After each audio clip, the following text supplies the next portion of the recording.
মারতে সহ এক ধরনের জেলখানা। আসসালামু আলাইকুম বড় ভাই। ওয়ালাইকুম আসসালাম।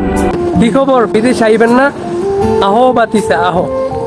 বিদেশে আসলে তো মনে করেন যে দেশে থাকলে মাসে একবার বা দুইবার লাল সুদা বাড়িব, কিন্তু বিদেশে আসলে প্রত্যেক দিন লাল সুদা বাড়িব। এই যে যে রৌদ্র আছে না, এই রৌদ্রের কারণে প্রত্যেক দিন লাল সুদা বাড়িব।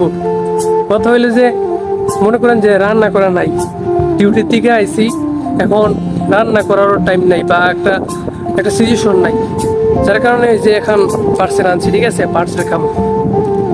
তো আগে বলছিলাম যে বিদেশে আমার লিগিয়া সবচেয়ে বড় কি লাগবো, কাজ জানার আগে সবচেয়ে বেশি লাগবে যে ধৈর্য শক্তি। ধৈর্য শক্তি যদি না থাকে তাহলে বিদেশ হিসাব তুমি থাকতে পারবা না। সবচেয়ে সর্বপ্রথম লাগবে হলো তোমার ধৈর্য।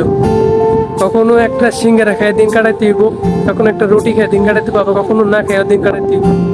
না খাওয়া বলতে সকালের খাবার রাতের খেতে হইব, রাতের খাবার এরপরের দিন সকালে খেতে হইব, এরকম হইব।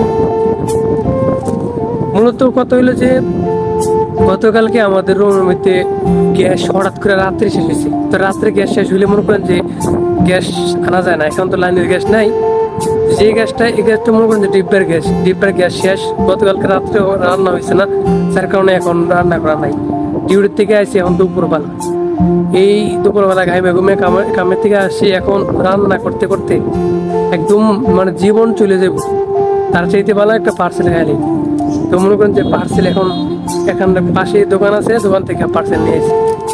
তো যারা আইবা ভাই, যারা আসবেন ভাই, আগে থেকে বলে দিই যে একটু ধৈর্য শক্তি বেশি হওয়ার নিয়ে আইসো। মাদ্রাসা পড়াশোনা করছি, ধৈর্য শক্তিটা মনে করে যে অনেকটাই আছে, কারণ মাদ্রাসা এক ধরনের জেলখানা। তবে ওই জেলখানা কাটায় আইছি, এখন বর্তমান জেলখানা প্রবাস কাটাইতেছি। তো মনে করুন যে এই নিয়ে বেশি একটা কষ্ট নাই। সেক্ষেত্রে মনে করি যে অনেক ধৈর্য শক্তি নিয়ে আসো। ধৈর্য শক্তি নিয়ে আসবা, অনেক দিন থাকতে পারবা। ধৈর্য শক্তি থাকবে না, কয়েকদিন টিকতে পারবা না। এখন আমি মানে বিদেশের কষ্ট আপনাদেরকে কয়েকটাই ভিডিও দিয়েছি আগে। এখন যদি কান্নাকাটি করিও, তারপর যারা না বুঝার তারা বুঝবেন, যারা বুঝার তারা তো বুঝেই গেছে যে বিদেশি কি অবস্থা।